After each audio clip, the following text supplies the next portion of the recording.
Olá, meus irmãos em Cristo, que alegria ter você aqui mais uma vez. É muito bom saber que estamos caminhando juntos na Palavra de Deus. Seja muito bem-vindo, muito bem-vinda, que o Senhor prepare o seu coração para o que vamos ler hoje.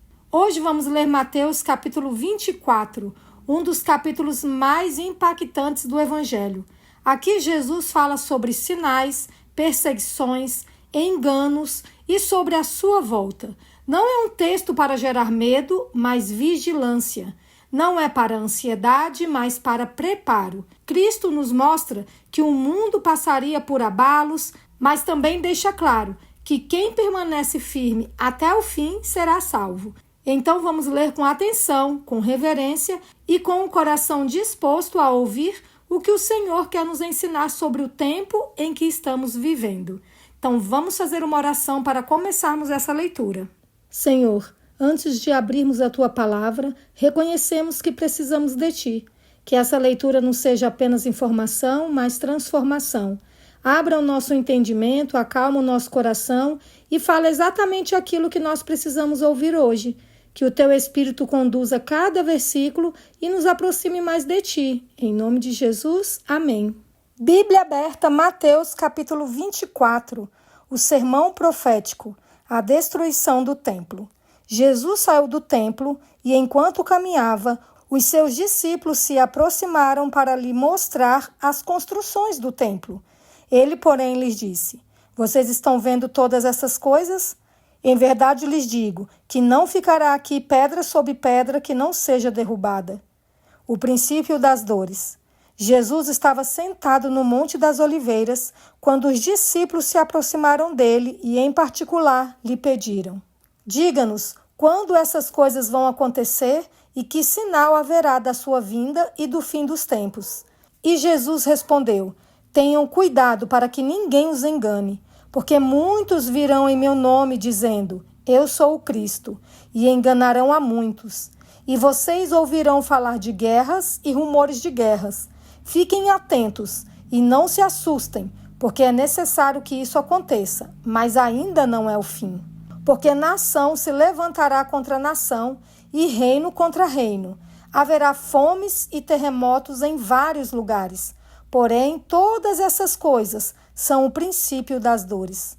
Vocês serão entregues para serem maltratados e eles o matarão. Vocês serão odiados por todas as nações por causa do meu nome. Nesse tempo, muitos hão de se escandalizar, trair e odiar uns aos outros. Muitos falsos profetas se levantarão e enganarão a muitos. E por se multiplicar a maldade, o amor se esfriará de quase todos. Aquele, porém, que ficar firme até o fim, esse será salvo. E será pregado este evangelho do reino por todo o mundo, para testemunho a todas as nações. Então virá o fim. A grande tribulação. Quando, pois, vocês virem, situado no lugar santo, o abominável da desolação, de que falou o profeta Daniel, quem lê, entenda, então os que estiverem na Judéia fujam para os montes. Quem estiver no terraço, não desça para tirar de casa alguma coisa. E quem estiver no campo, não volte atrás para buscar a sua capa. Ai das que estiverem grávidas e das que amamentarem naqueles dias. Orem para que a fuga de vocês não aconteça no inverno nem no sábado. Porque nesse tempo haverá grande tribulação, como nunca houve desde o princípio do mundo até agora, e nunca jamais haverá. Não tivessem aqueles dias sido abreviados, ninguém seria salvo. Mas por causa dos escolhidos, tais dias serão abreviados. Então, se alguém disser a vocês: Olhem, aqui está o Cristo, ou ali está ele, não acreditem, porque surgirão falsos cristos e falsos profetas, operando grandes sinais e prodígios, para enganar, se possível, os próprios eleitos. Eis que tenho predito isso a vocês. Portanto, se disserem a vocês: Eis que ele está no deserto, não vão lá.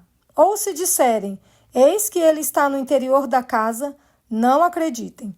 Porque assim como o relâmpago sai do Oriente e brilha até o Ocidente, assim será a vinda do Filho do Homem. Onde estiver o cadáver, aí se ajuntarão os abutres. A vinda do Filho do Homem. Logo em seguida à tribulação daqueles dias, o sol escurecerá, a lua não dará sua claridade, as estrelas cairão do firmamento e os poderes dos céus serão abalados. Então aparecerá no céu o sinal do Filho do Homem. Todos os povos da terra se lamentarão e verão o Filho do Homem vindo sobre as nuvens do céu com poder e grande glória. E ele enviará os seus anjos com um grande som de trombeta, os quais reunirão os seus escolhidos dos 4 ventos, de uma à outra extremidade dos céus. A parábola da figueira. Aprendam a parábola da figueira. Quando já os seus ramos se renovam e as folhas brotam, vocês sabem que o verão está próximo. Assim também vocês, quando virem todas essas coisas, saibam que está próximo às portas. Em verdade lhes digo que não passará essa geração sem que tudo isso aconteça. Passará o céu e a terra, porém as minhas palavras não passarão. Exortação à vigilância. Mas a respeito daquele dia e hora ninguém sabe, nem os anjos dos céus, nem o Filho, senão o Pai. Pois assim como foi nos dias de Noé, assim será também a vinda do Filho do Homem.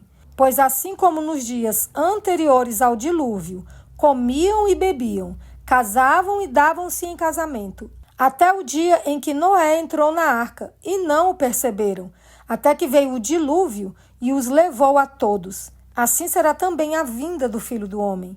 Então 2 estarão no campo, um será levado e o outro será deixado. 2 mulheres estarão trabalhando no moinho, uma será levada e a outra será deixada. Portanto, vigiem, porque vocês não sabem em que dia virá o Senhor de vocês.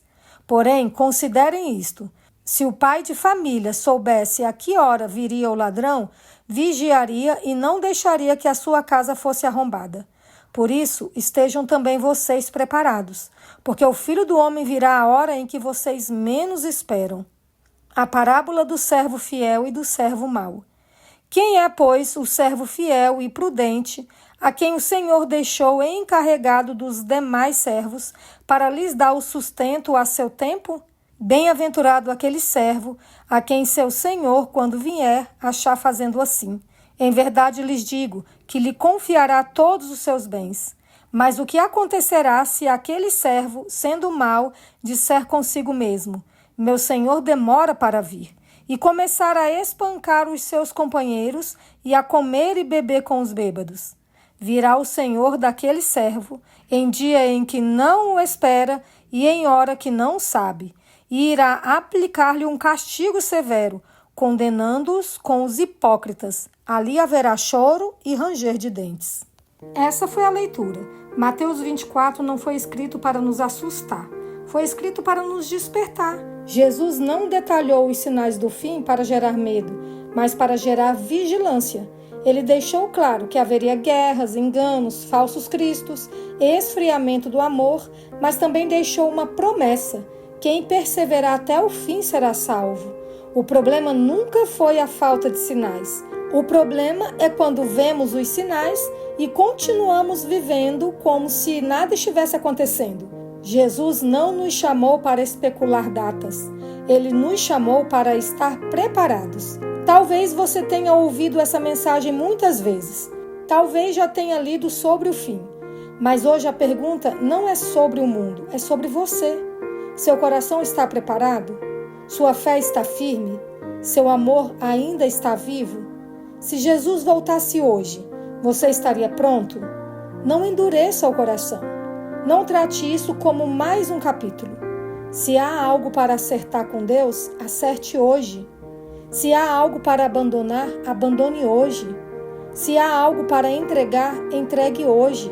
Porque o mesmo Jesus que falou sobre o fim é o mesmo que ainda chama pelo seu nome. E enquanto há tempo, há graça. Que Deus abençoe a sua vida e fortaleça a tua fé até que Ele venha.